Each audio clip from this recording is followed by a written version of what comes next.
Language disorders. So many of the previous things have ruled out based on observation and developmental history, but auditory processing disorders can also coexist with other learning and language disabilities. So the diagnosis of a difficult case may be more subjectively diagnosed by a highly qualified, experienced examiner. So auditory processing disorder.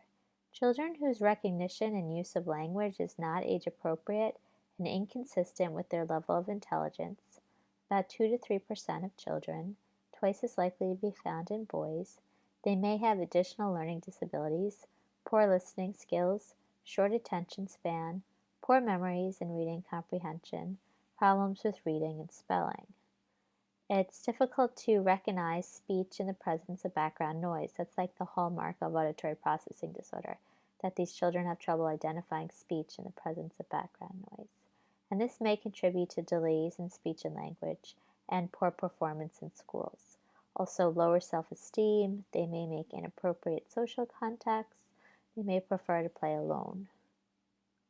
The intervention is aimed at improving listening skills and spoken language comprehension, enhancement of the signal and noise ratio, including FM systems, auditory skills training, and metacognitive training.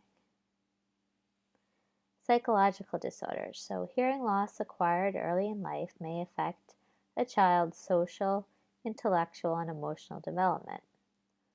Developmental disabilities, including cerebral palsy, epilepsy, or autism, may have cognitive impairments, normal or greater intelligence, but hearing loss in this group may go undetected because the behaviors of the auditory attention may be attributed to a child's more overt handicap. So their hearing loss might go unidentified. Evaluation could be a challenge for an audiologist. The responses may be reflexive. So a skilled audiologist working interprofessionally with a team can help come up with the proper diagnosis and treatment plan for these children. Identifying hearing losses in schools. Probably more than 5% of the public school population has some form of hearing loss. This number does not include those who are enrolled in residential programs for children with profound hearing loss. So just children mainstreamed in public schools, 5% have a hearing loss. It could be a mild hearing loss, it could be moderate, it doesn't necessarily have to be profound to severe. It could be unilateral, one-sided, or bilateral. There needs to be good equipment, accuracy, and use of good workspaces for hearing screening. Audiometers need to be calibrated and checked every 3 months. When performing screenings in schools, you would fix the intensity of the audiometer to 20 decibels, and you would test frequencies 1,000, 2,000, 3,000 hertz. Right ear, left ear. You should use tympanometry if you have the opportunity and screen the middle ear.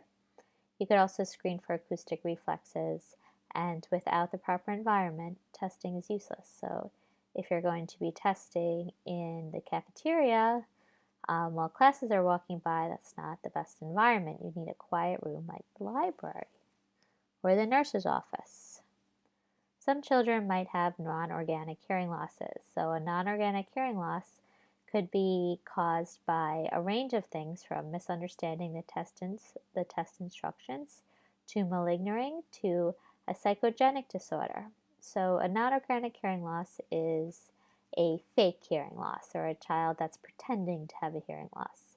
And these hearing losses are not difficult to detect in children.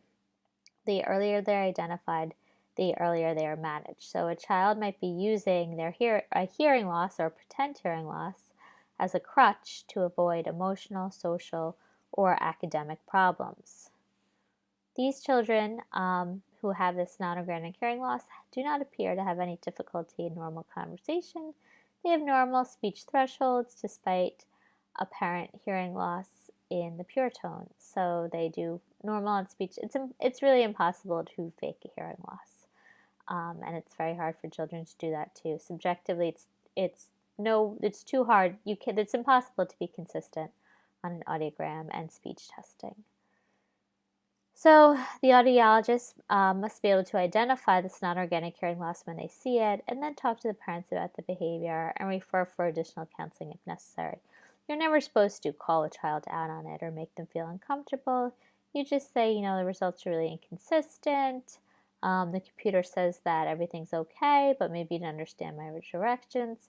So you want to give the child an out so that you don't embarrass them or put them on the spot.